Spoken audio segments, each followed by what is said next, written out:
Oh, wow. That was intense. All right, so this is scaling the PyData stack with Dask and Coiled. Let's see if I can get to the next slide. A little bit about myself. My name is Matthew Powers. I am both a Dask and Spark enthusiast. Live the digital nomad lifestyle, so split my time between Colombia, Brazil, and America, and other places too.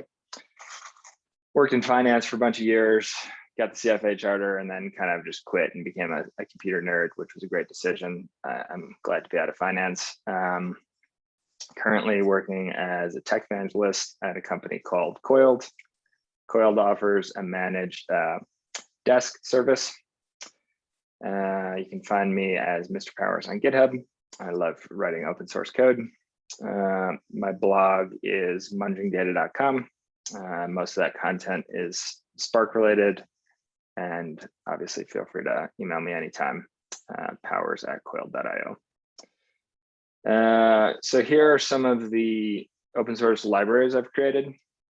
They're mainly Scala Spark, Python PySpark. I'm starting to build some open source pandas and Dask stuff, but I've only been in the PyData world for a few months, so still a little bit of a noob in that stack. Here are some of the books I've written. One is Writing Beautiful Spark Code, which is kind of overviewing the best practices for writing Spark applications, and then Testing Spark Apps, which is writing unit tests for Spark code. Just signed a book contract with O'Reilly, so I'm going to be working with Matt Rocklin and Hugo on a Dask book, so that'll be coming out soon. Pretty excited about that. So let's go over the agenda for this presentation today. And I will tell you that this is going to last, I'm actually going to start my timer. This talk is only going to last around 20, 30 minutes, so I'm not going to talk too long. You're not going to be too bored of me. So the high level aspects we're going to cover in this talk, we'll start off with just kind of a high level overview of Dask, what it is, why people use it, and why they love it so much. After that, we'll jump into the IT operational challenges of using Dask. And then we'll finish off with Coiled, which is the managed Dask offering, and explain why a lot of companies are happy to use Coiled rather than kind of reinvent the wheel themselves. So starting off with this overview of Dask. So Dask is a library for parallel and distributed computing in Python. So parallel computing is kind of using all of the cores of a machine when you're running a computation. Distributed computing is to use a cluster of machines when you're running computations. And Dask helps with both. So how Dask works. So Dask provides users with a bunch of high-level APIs. For example, Dask Array and Dask Data Frame, Dask Bag, and the user interfaces with these high-level collections. And then when the computations are executed, Dask breaks up these computations into a task graph and then intelligently executes them based on the computational resources that are available to Dask. So one thing that's really cool about how Dask works, so the Dask array, for example, each chunk in a Dask array is a NumPy array. So that means that Dask arrays can offer really good interop with any libraries that work with NumPy arrays. Dask data frames, each partition in a Dask data frame is a pandas data frame, and that's why Dask can offer such good interop with pandas libraries. And the Dask delayed and futures APIs offer some really low-level APIs for highly customized workflows, which is why part of the reason why finance people love Dask so much. So at a high level, the Dask API was intentionally designed to mimic pandas and NumPy, so it feels familiar. So as we can see here, this we're reading in a pandas data frame, and then we're doing a group by operation, calculating the mean. We can see that the syntax for running this computation in Dask is quite similar, and that's intentional. So people who are coming from pandas really love Dask because it just feels like what they know. So Dask code can be run in a variety of execution contexts. It can be run locally, and it's actually beneficial to run locally, right? If you're running pandas locally, you're only using one core of your machine. You can use Dask to properly divide the work among all the cores on your machine. And of course, you can split this up to run on the cloud.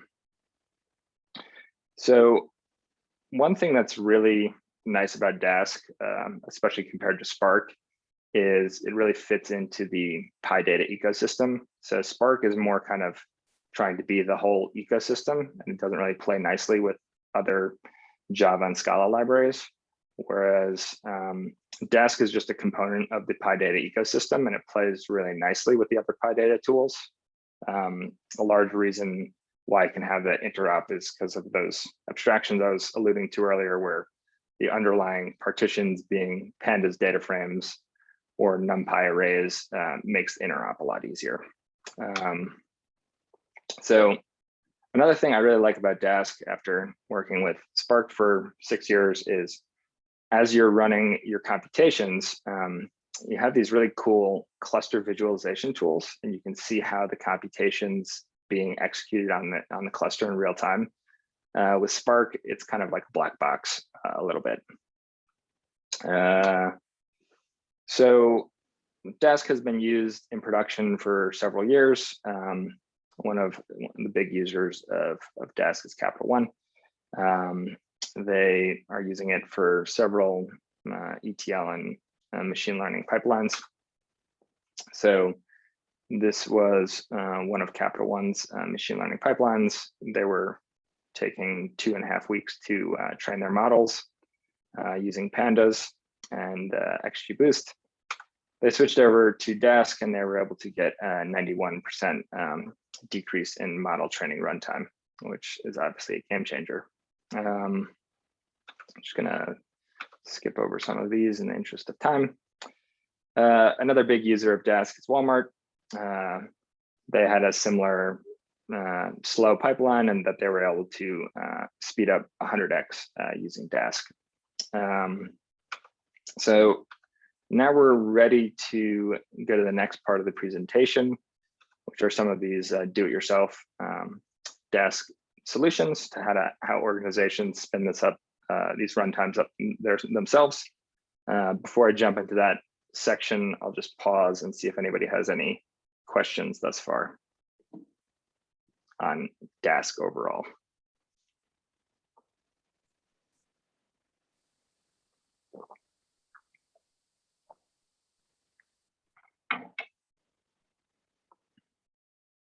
All right, I will forge ahead in that case.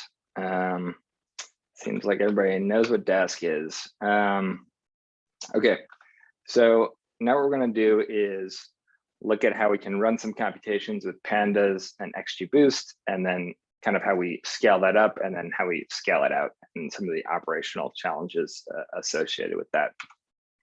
So here we're just going to take a tiny data set, and we're going to train a model using pandas and XGBoost. XGBoost is a machine learning library.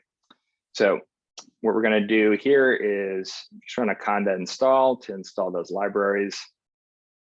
We're going to grab this tiny little CSV data set, read in the CSV data into a pandas data frame, and then run this xgb.train, and that's going to train our model.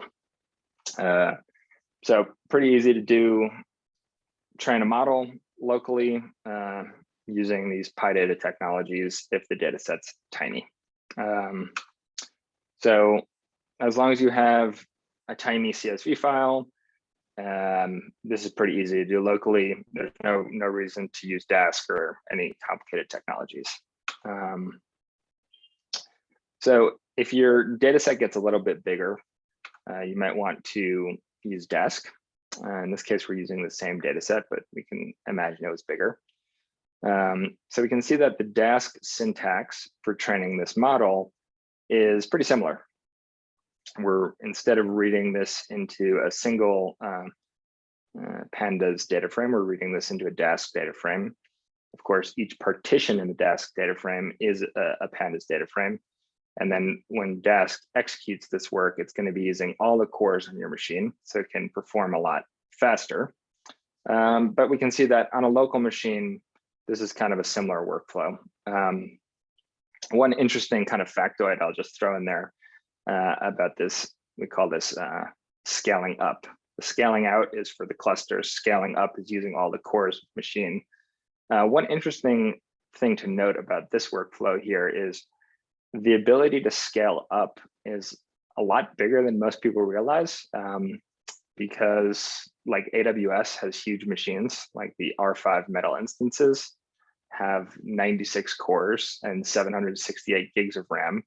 So there's a very interesting class of problems that you can kind of use a single machine workflow and get massive parallelism on a single machine. The big data community doesn't really think about that one yet, but I think that that's actually kind of an interesting area of the big data community, because, you know, let's say you have 200 gigs of data and you want to train a model on it. I don't think most people think that that can be done on a single machine, but it actually can be, because we have access to these massive machines. And those R5 Metal instances, you can rent them on the spot market for like $1 an hour. So it's more affordable than you might imagine too. Anyways, sorry for that tangent. So this is pandas, XGBoost, and Dask locally. That works pretty well. Now let's look at this pandas, XGBoost, and Dask on a cluster. So let's imagine now we have a data set that's 2 terabytes. It's not going to work locally with pandas, definitely not going to work locally with pandas. It's not going to work locally on Dask either. And it's too big for our little R5 Metal trick too. That huge giant EC2 instance is going to work. So we've gotten to the point where we need to use a cluster. So what we can do now is use an open source project called dask-kubernetes. And this looks pretty straightforward. We're still reading this into a data frame and training the model. So let's dig into this a little bit more, because obviously as soon as we start executing code on the cloud, it gets a lot more complicated. So let's look at what a typical data scientist is going to do to try to run this type of code in the cloud. So the first thing they're going to do, go to Google, type in Dask on the cloud, and they'll get to this page right here. They'll see that Dask supports different types of cloud deployments. We have Dask-Kubernetes, and there's also dask-cloudprovider, other options. We're going to be looking at Dask-Kubernetes. And now the data scientist is going to start getting uncomfortable. They need to start creating AWS users, and they need to start spinning up Amazon Container Services stuff. So if they're more advanced, maybe they're doing some of this kubectl stuff. I personally am not a DevOps master, so that's kind of beyond my realm of knowledge. But let's take a look at kind of some of the trial and error that this data scientist is going to face when they're trying to spin this up. So they're going to run conda install, try to install these dependencies. They're going to create their kube cluster, read in their data into a Dask data frame. They're going to try to train their model, and they're going to get a weird error. So this is a module not found error. You'd expect it to be on the import XGBoost, where you'd get this module not found, not when you're actually training the model. The reason you're getting this error later than you'd expect is because the module is actually on one of the nodes in the cluster, but it's not on all the worker nodes in the cluster. When you're spinning up a Dask cluster, all of the nodes in the cluster need to be properly provisioned, not just the scheduler node. So if this data scientist is highly technical, then they know how to use Docker, they can use this code to kind of properly provision all of the nodes in their cluster. Okay, so now we're here. We've properly installed these dependencies on all of the nodes in the cluster. We're ready to try to train this model again. And now we're running into another error, which is AWS credentials error. We don't have the right permissions set up. So now the data scientist is potentially going to be a very naughty and upload credential files from their local machine onto all the nodes in their cluster, so the permissions are set up right. This is don't do this, please don't do this. But these are the kind of things that happen. This is we know how this goes. So we can see that this is actually going to work. Of course, we just insecurely transferred credentials over the wire, so we're not in a good position, but at least the code is running. We can see when we're executing this code, each of these vertical bars in the task stream corresponds to a core in the cluster. So we can run these computations and it looks all pretty. By the way, coming from Spark and having no visibility with what's going on in the cluster, it's so refreshing to be able to see what's happening on a Dask cluster when I'm running computations. Okay, so I guess we're kind of happy. We did run our computations in the cloud, maybe not in the best way possible.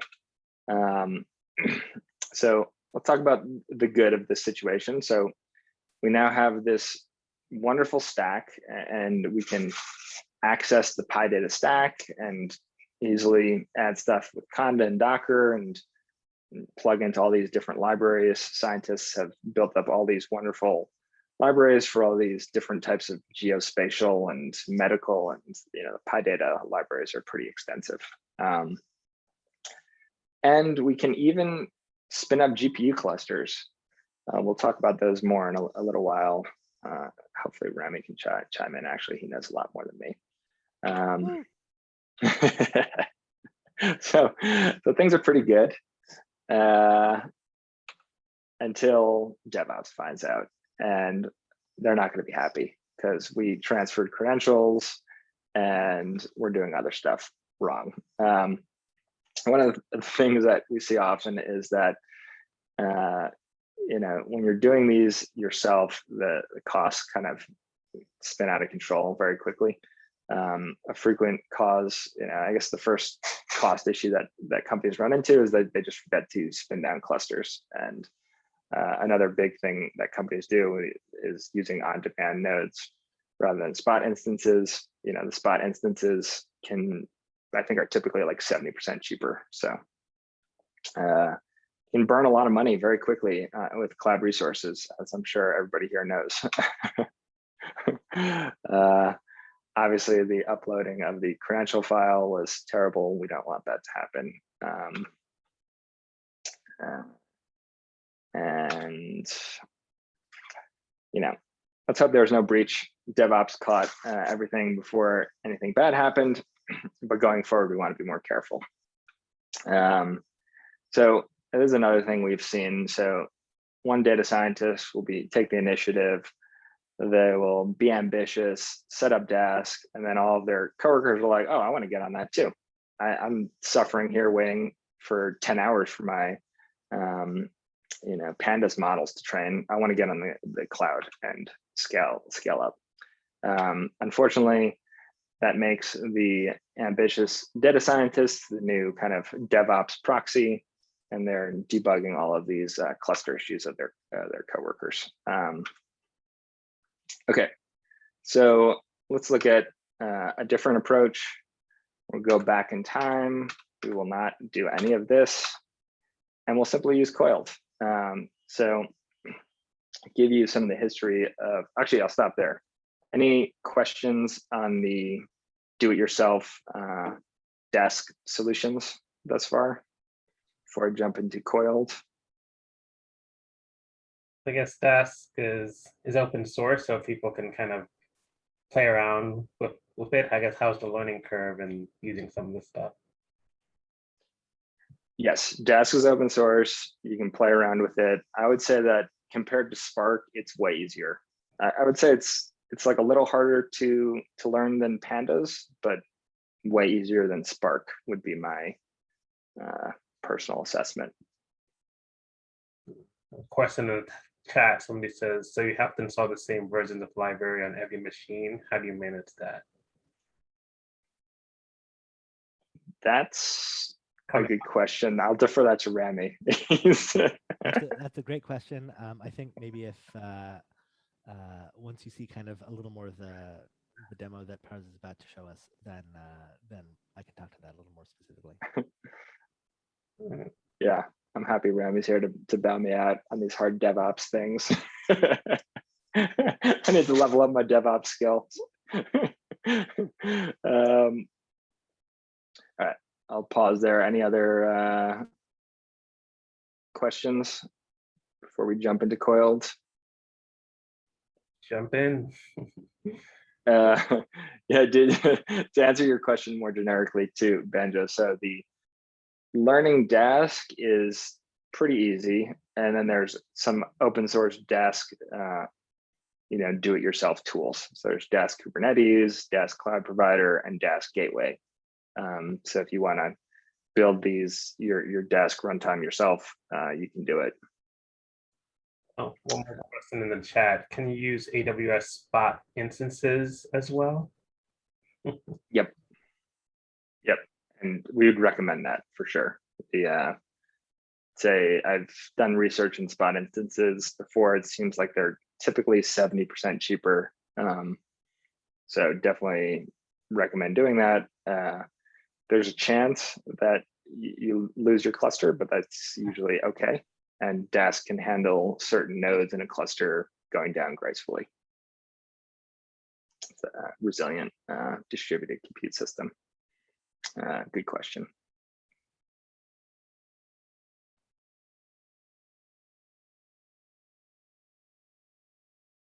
Are the visualizations part of Dask? Yep. The visualizations are part of Dask. You get them for free. I actually just wrote a blog post today. How you set those up. So I will, I guess, drop that link in the chat later. But basically, you set up Jupyter Lab, you drag and drop some windows, and then as you run computations, you can just see what's happening in the cluster in real time. And it works for your local host or with an EC2 cluster. It's amazing. It's so the visualizations are such a game changer for me. I don't know if anybody's a Spark user here, but for me, Spark computations are such a black box. Like you just run it and you just wait and you have no idea what's happening.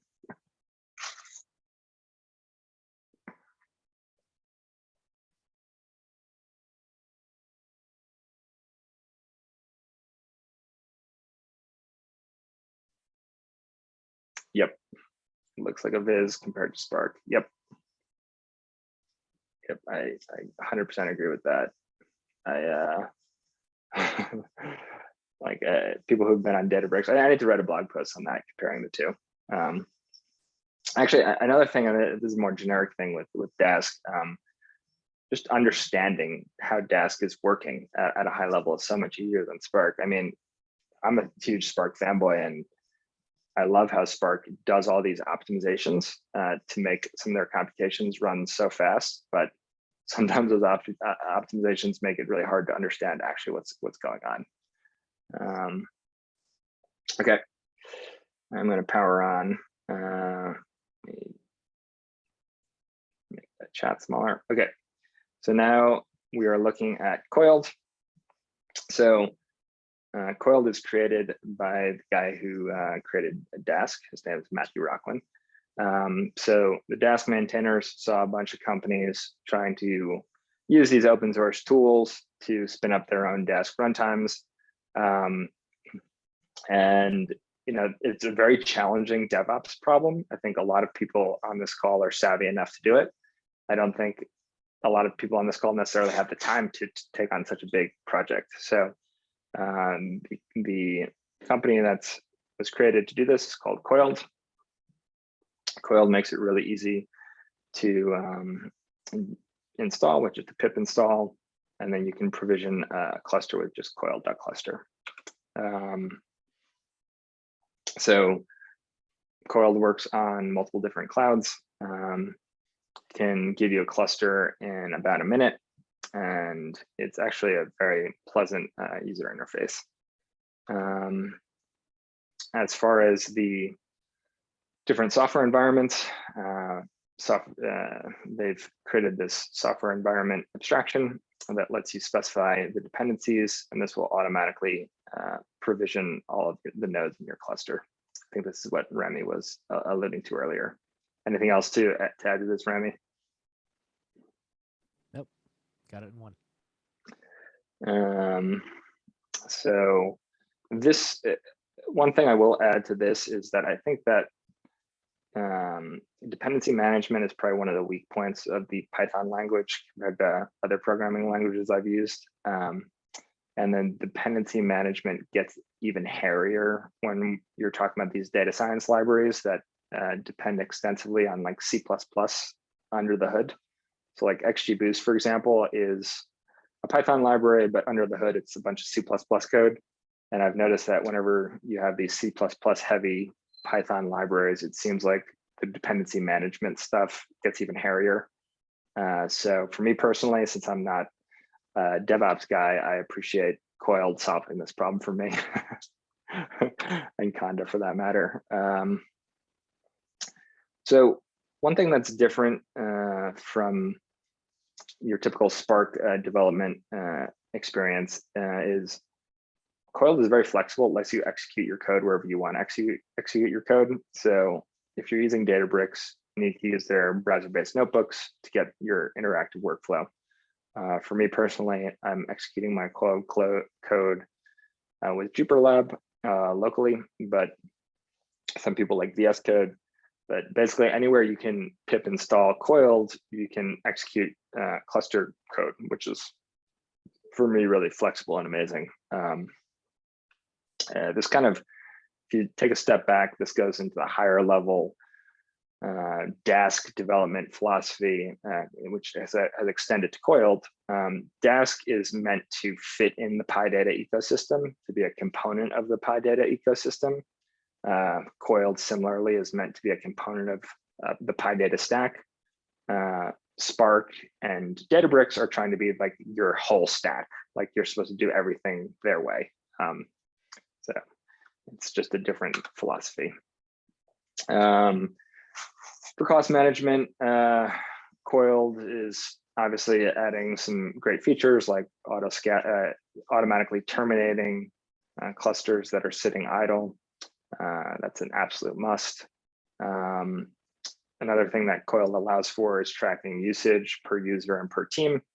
None of the out-of-the-box open source runtimes provide that, so you need to build that yourself, which is actually surprisingly hard.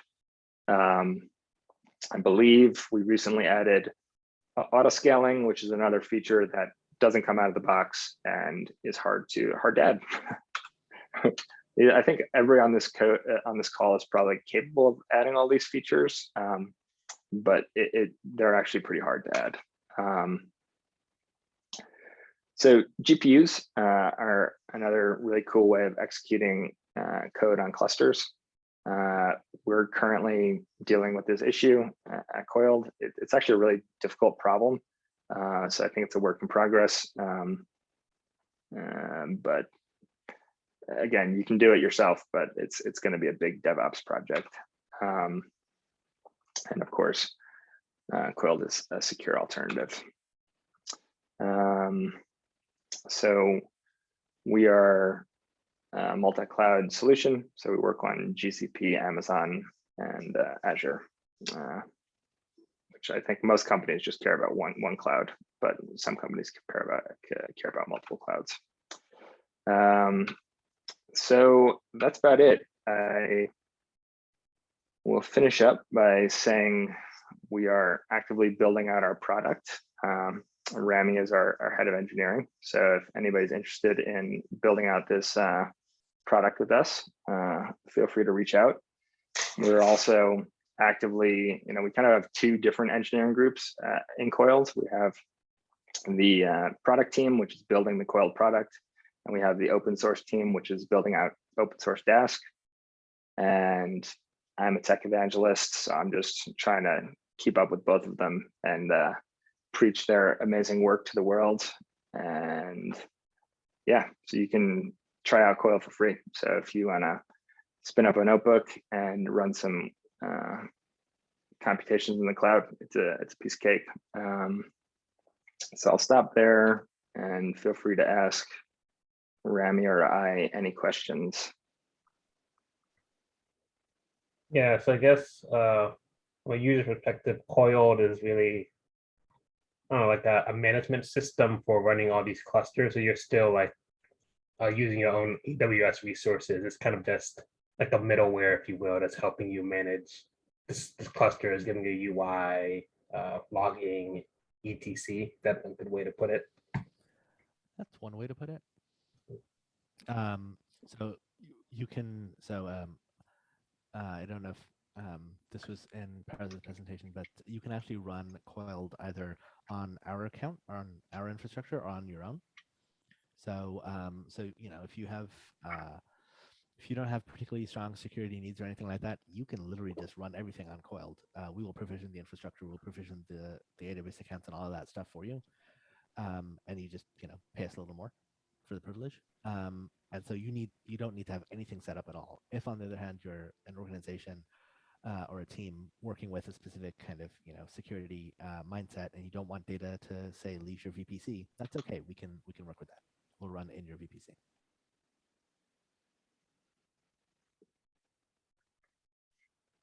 Yep, that's a good answer. But yes, I would agree with the assessment that you gave, Banjo. And I'd say if you're to compare it to other services, it's kind of like EMR that's offered by Amazon to run Spark or Databricks service offering, where it's like, take care of all that hairy DevOps stuff, so you can just worry about using the technology rather than all the crazy DevOps stuff. But I'm in awe of Rami and his team's work. It seems such a difficult problem to solve.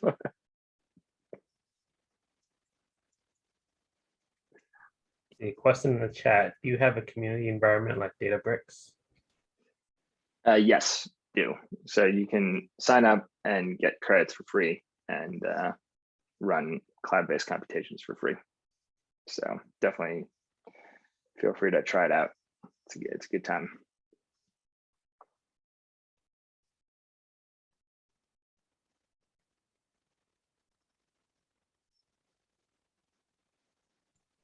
I guess how big is Coiled? I guess how many, your team size, etc.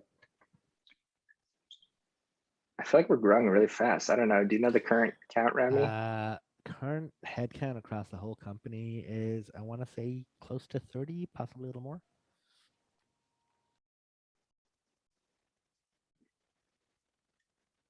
I guess you're all distributed, so which is We nice. are fully distributed. Yes. Yeah, one thing that's nice about how we're distributed is, so like I've noticed that we come from like an open source background, but a lot of people come from heavy open source backgrounds. So it's like we're pretty good at being distributed. I've worked at other companies that have a harder time being distributed because they're not used to it. Actually, I wrote Matt Rockland a 7-page document the other day about how I think we should change some of the readers and writers for Parquet, and he appreciated the document. I feel like most people would be like, oh man, that was really annoying.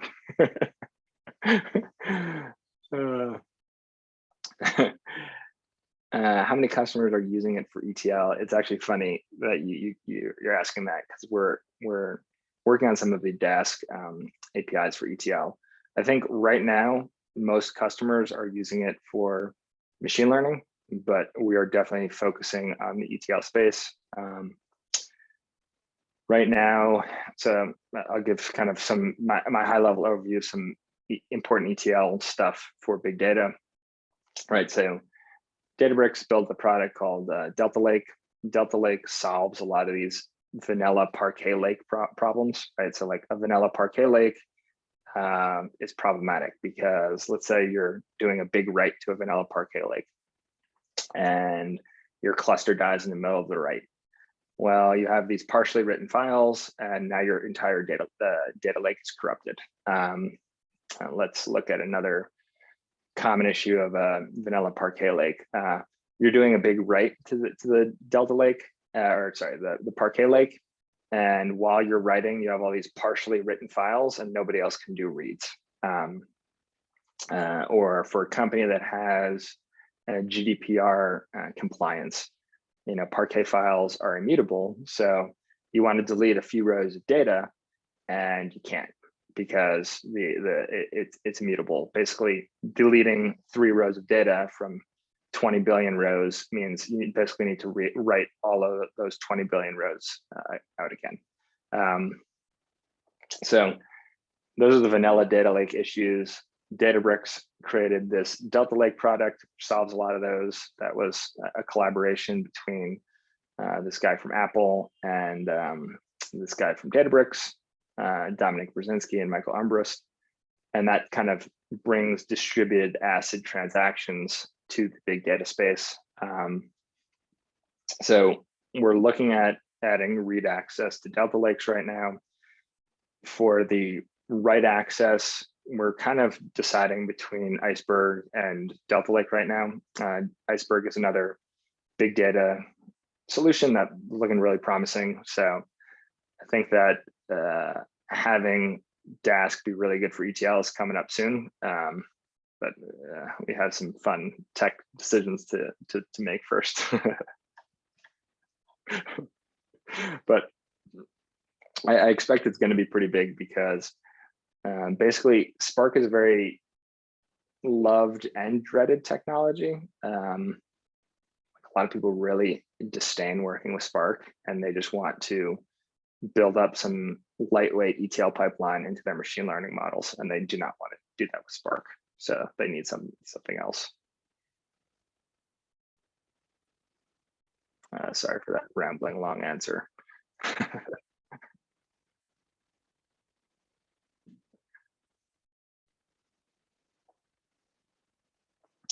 Can you run notebooks from different cloud providers, e.g. on the SageMaker? Remy, I don't know. Yes. I'll punt that one to you. Yeah. Absolutely can. So if you follow, so one of our sales engineers actually posted something about how he was messing about on SageMaker on LinkedIn, which I think is like salespeople's Facebook. But like he posted a thing on LinkedIn. Salespeople Facebook.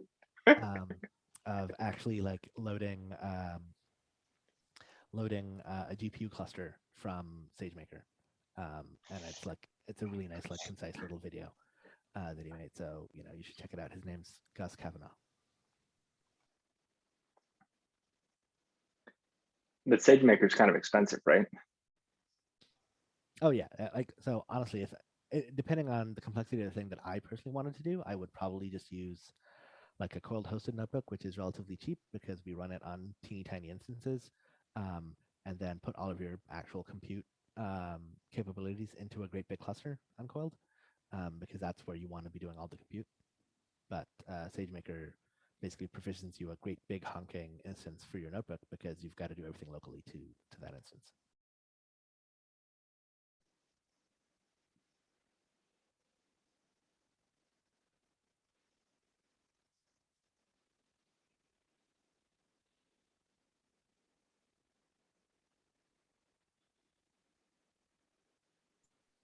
I guess, do you guys host events or meetups, or how's like your evangelism like?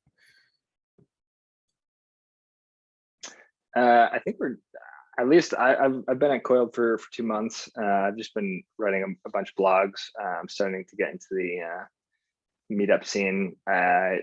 this is kind of new to me, so you know, definitely provide feedback on the talk. Let me know how it was, and hopefully I'll be chatting around the country. I want to do a physical roadshow. I like meeting humans in person, but it seems like COVID is getting people down still. Although I was happy to hear that there's going to be that in-person meetup event by Amazon. I didn't know that those were happening.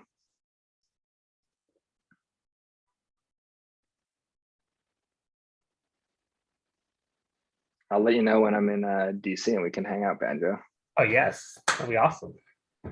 Yeah, I'll let you know when I'm in DC too, Rami.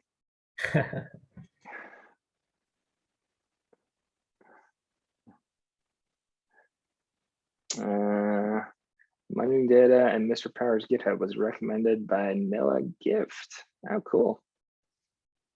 Small world. Who's Noah Gift? Need to thank him. Thank you for letting me know. Teaching practical ML ops. Is that practical ML ops? Is I'm assuming how to administer Spark and Dask and those kind of things. Like, Yeah, it sounds like it, huh? I give so much respect to the DevOps people. Yeah, a whole bunch of ML stuff. It seems like the DevOps challenges. It's kind of when I'm working at Coiled, I'm in awe of both engineering groups because I look at the people building Dask and I'm like, wow, that looks really hard. And then I look at the people building all the DevOps to run Dask and I'm like, wow, that looks really hard. So I'm just like kind of intimidated tech wise. That's cool. Yeah, I'll have to reach out to Noah Gift and also check out practical ML ops. That seems interesting. Practical ML ops. Bring this up.